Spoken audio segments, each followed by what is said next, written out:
Halo adik-adik, selamat pagi. Hari ini kita akan memuji Tuhan bersama Lo Sususan, juga bersama Jen, bersama Adel, bersama Chelsea, juga bersama Christian. Tapi sebelumnya kita akan berdoa terlebih dahulu. Allah Bapa kami di dalam surga, terima kasih untuk kesempatan hari ini kami boleh memuji Tuhan, juga mendengarkan kebenaran firman Tuhan. Kiranya Tuhan berkenan atas puji-pujian yang akan kami nyanyikan. Terima kasih Tuhan, di dalam nama Tuhan Yesus kami sudah berdoa. Amin. Nah adik-adik, kita akan menyanyikan lagu Halo Halo Hello Hello Ola Ola.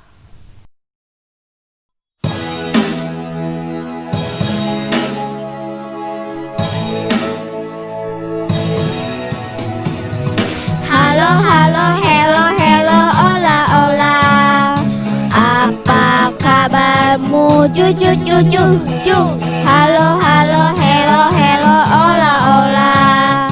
Apa kabarmu? Semuanya senang, semua bersuka, sebab selalu ada Yesus. Jangan kamu sedih, jangan kamu susah, sebab Yesus bersertamu. Halo, halo, hello, hello, ola, ola. Apa kabarmu, cucu, cucu, cu. Halo, halo, hello, hello, ola, ola. Apa kabarmu? Semuanya senang, semua bersuka, sebab selalu ada Yesus. Jangan kamu sedih, jangan kamu susah, sebab Yesus bersertamu. Semuanya senang, semua bersuka, sebab Yesus ada Yesus. Jangan kamu sedih, jangan kamu susah, sebab Yesus bersertamu.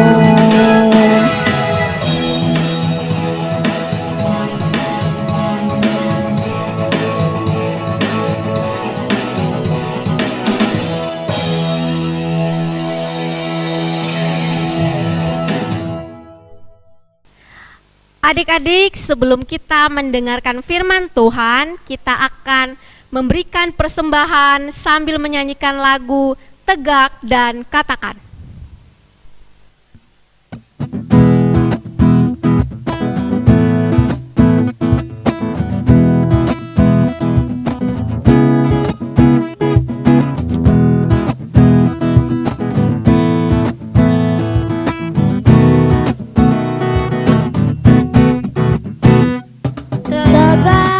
Katakan kau cinta Yesus, tegak dan katakan kau cinta Dia. Dia mau tahu apakah kau cinta Dia. Jongkok dan bisikan kau cinta Yesus, jongkok dan bisikan kau cinta Dia. Dia mau tahu apakah kau cinta Dia. Lompat dan teriakan kau cinta Yesus, lompat dan teriakan kau cinta Dia. Dia mau tahu apakah kau cinta Dia.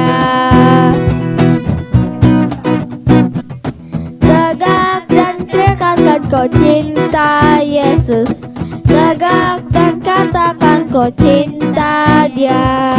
Dia mau tahu apakah kau cinta Dia. Jongkok dan bisikan kau cinta Yesus, jongkok dan bisikan kau cinta Dia. Dia mau tahu apakah kau cinta Dia.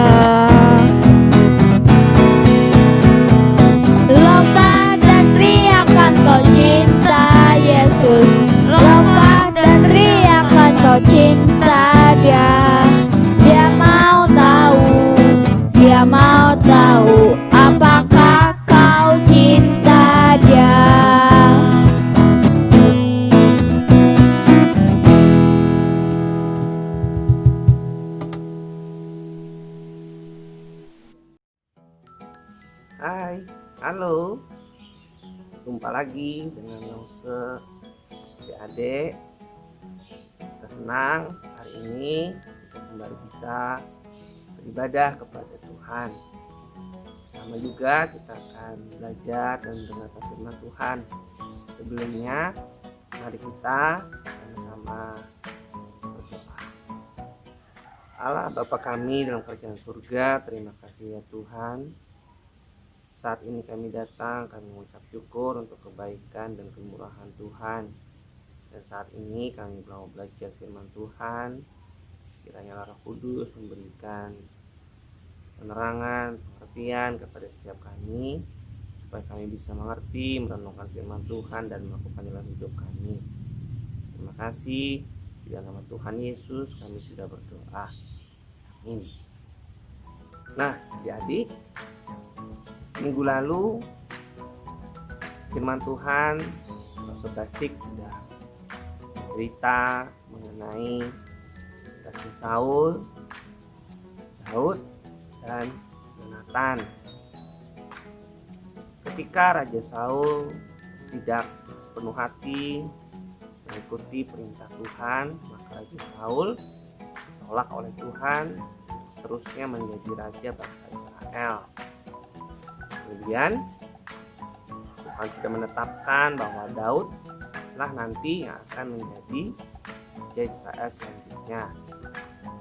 Dan setelah perang Saul dan pasukannya dengan bangsa Filistin, maka di dalam peperangan itu Saul dan juga pasukannya mengalami kesalahan sehingga anaknya Yonatan terbunuh oleh bangsa Filistin. Begitu juga dengan Saul, tetapi Saul tidak mau ditangkap, maka Saul bunuh diri. Nah, berita kematian Saul ini disampaikan oleh seorang Amalek kepada Daud, dan saat itu Daud sangat bersedih hati, sangat berduka karena sahabatnya Yonatan meninggal. Begitu juga dengan Saul, orang yang diurapi Tuhan sebagai raja sebelumnya, juga meninggal. Kemudian Daud tahu bahwa dialah penerus sebagai raja Israel selanjutnya. Tetapi adik-adik, sebelum Raja Daud dia menyiapkan hal-hal ataupun merencanakan sesuatu, dia berdoa kepada Tuhan Allah supaya Tuhan Allah membimbing dia apa yang harus dilakukan oleh Daud. Di lembar kerja Cari Tahu, yuk kita akan bersama-sama belajar apa yang Tuhan mau Raja Daud lakukan. Nah, pada saat itu Daud kembali ke daerahnya di Yehuda, dan di sana dia dengan suku Yehuda, Raja Daud akhirnya dinobatkan sebagai raja oleh suku Yehuda di kota yang bernama Hebron. Sedangkan keturunan Raja Saul, yaitu Isiboset dengan panglimanya Abner, dia juga dinobatkan oleh 10 suku Israel lainnya menjadi raja Israel. Tetapi semakin lama ada peperangan antara Raja Daud dan keluarga dari Saul, yaitu Raja Isiboset.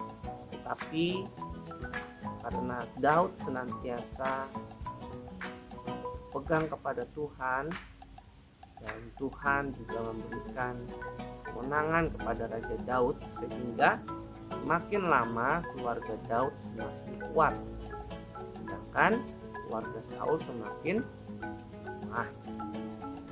Nah, adik-adik, kemudian akhirnya Panglima Raja Saul yaitu Abner itu akhirnya mau memihak kepada Daud, dan dia beserta tua-tua bangsa Israel lainnya akhirnya juga mau menjadikan Raja Daud sebagai Raja Israel. Sehingga pada saat itu Daud akhirnya dinobatkan menjadi raja atas bangsa Israel, bukan saja di Yehuda tetapi di seluruh Israel. Ketika Daud sudah berada di Yerusalem, maka Daud juga mau menjadikan Yerusalem pusat pemerintahannya, dan dia ingin membawa tabut Allah yang dulunya ada di tempat Aminadab dibawa ke Yerusalem. Di dalam proses membawa tabut Allah ini seharusnya adalah para imam-imam dari suku Lewi yang membawanya, dan juga tidak boleh pegang, jadi harus memakai kayu untuk mengangkut tabut perjanjian, tabut Allah itu. Karena ada seseorang yang dia memegang tabut itu, ketika tabut itu mau jatuh, Tuhan murka, Tuhan marah, Tuhan mewaskan orang yang memegang tabut Allah itu. Nah, kemudian akhirnya Daud tidak langsung membawa ke Yerusalem, tapi menaruhnya di tempat keluarga Obed Edom, dan Tuhan selama 3 bulan tabut itu ada di sana. Tuhan memberkati keluarga itu. Kemudian Tuhan berfirman kepada Daud, supaya Raja Daud membawa tabut itu ke Yerusalem dengan prosesi yang Tuhan sudah perintahkan. Akhirnya tabut itu bisa dibawa ke Yerusalem. Nah, adik-adik, ketika Raja Daud sudah tinggal di istana yang mewah, terbuat dari kayu aras dan juga baik tempatnya, Daud melihat bahwa kemah suci itu hanya dalam bentuk kemah saja. Maka Daud punya keinginan, Daud ingin membangun bait suci juga secara permanen. Tetapi Tuhan Allah mempunyai rencana lain. Di dalam 2 Samuel 7 8-16 ini dikatakan bahwa janji Allah kepada Raja Daud adalah keturunan dari Raja Daud, yaitu Salomo lah yang akan membangun bait suci.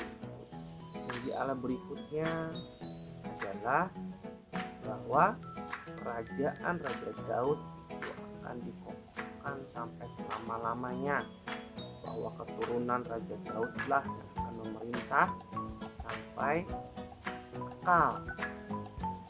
Nah, ketika Daud mendengar apa yang disampaikan Tuhan Allah melalui Nabi Nathan, Daud memuji-muji Tuhan, ucap syukur untuk kebaikan Tuhan dan janji Tuhan itu kepada dirinya.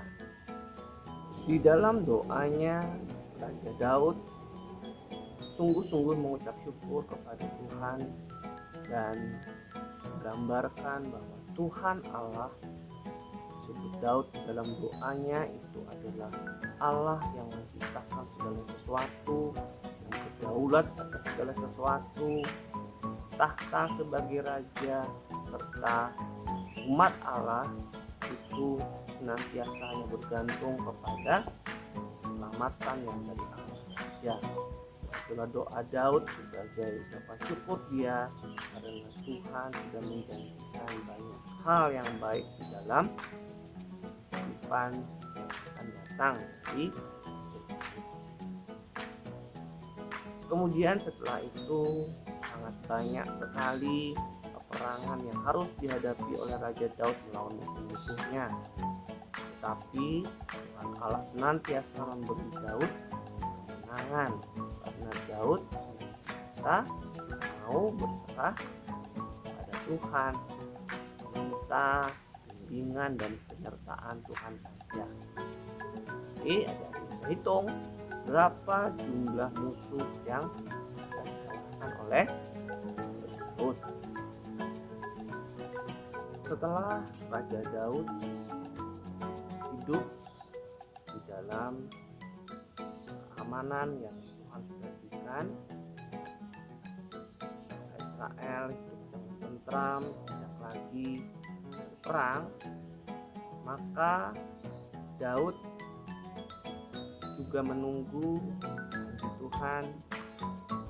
Maka di dalam Lukas pasal 1 ayatnya yang ke-29 sampai yang ke-33, malaikat Gabriel yang memberitakan berita kepada Maria mengenai akan lahir seorang juru selamat, yaitu Yesus Kristus ke dalam dunia.